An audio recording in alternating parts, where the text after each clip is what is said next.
Okay, ಇದು CM Siddaramaiah ಅವರ ಮಾತು.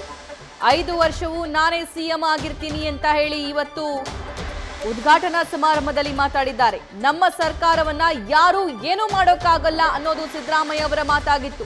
5 ವರ್ಷದ ಕಾಲ ನಾವು ಆಡಳಿತವನ್ನ ಪೂರೈಸ್ತೀವಿ ಅಂತ ಮಾತಾಡಿದ್ದಾರೆ.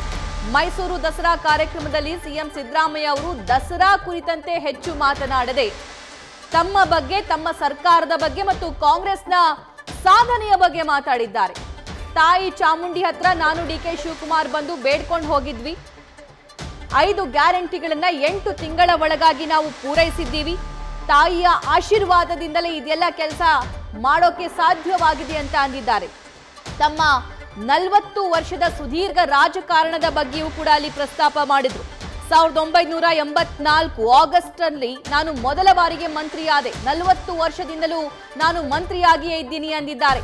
ನಾನು ಆತ್ಮಸಾಕ್ಷಿಯಂತೆ ನಡೆದುಕೊಳ್ತಾ ಇದ್ದೀನಿ ಅಂತ ಅಂದಿದ್ದಾರೆ. ಮತ್ತೆ ತಮ್ಮ ವಿರೋಧಿಗಳಿಗೆ ಈ ಸಮಾರಂಭದ ಮೂಲಕ, ಈ ಸ್ಟೇಜ್ನ ಮೂಲಕ ಸಿಎಂ ಸಿದ್ದರಾಮಯ್ಯ ಅವರು ಕುಟುಕೋ ಕೆಲಸವನ್ನ ಮಾಡಿದ್ದಾರೆ. 9 ಚುನಾವಣೆಗಳಲ್ಲಿ ನಾನು ಎದುರಿಸಿದ್ದೀನಿ, ಗೆದ್ದಿದ್ದೀನಿ.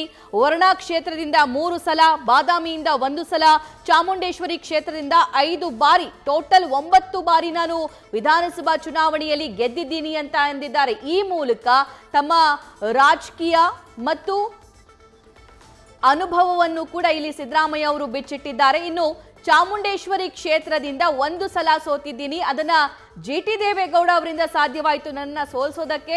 ಆಗ ನಾನು ಸೋತಾಗ ಮತ್ತಷ್ಟು ನನಗೆ ಬಲ ಬಂದಿದೆ ಅಂತ ಹೇಳಿದ್ದಾರೆ. ಇದಕ್ಕೆ ನಾನು ಜಿಟಿ ದೇವೇಗೌಡರಿಗೆ ಧನ್ಯವಾದ ಹೇಳಬೇಕು ಅಂತ ಸ್ಟೇಜ್ನಲ್ಲೇ ಮಾತಾಡಿದ್ದಾರೆ. ಅದರ ಜೊತೆಗೆ ಇವತ್ತು ದಸರಾ ಉದ್ಘಾಟನಾ ದಿನ, ದಸರಾ ಬಗ್ಗೆ, ನಾಡ ಹಬ್ಬದ ಬಗ್ಗೆ ಮಾತನಾಡಿದ್ದಾರೆ. ಆದರೆ ಅಲ್ಲಿ ಮೆಜಾರಿಟಿ ಅಂತ ನಾವು ಕನ್ಸಿಡರ್ ಮಾಡೋದಾದ್ರೆ ಸಿಎಂ ಸಿದ್ದರಾಮಯ್ಯ ಅವರು ತಮ್ಮ ವಿರೋಧಿಗಳಿಗೆ ಯಾವ ಮೆಸೇಜ್ ಅನ್ನ ರವಾನೆ ಮಾಡಬೇಕಾಗಿತ್ತೋ, ಏನ್ ಹೇಳಬೇಕಾಗಿತ್ತೋ ಅದನ್ನ ಇವತ್ತು ಮೈಸೂರಿನ ಈ ಸ್ಟೇಜ್ ಮೂಲಕ ರವಾನೆ ಮಾಡುವಂತ ಕೆಲಸ ಮಾಡಿದ್ದಾರೆ.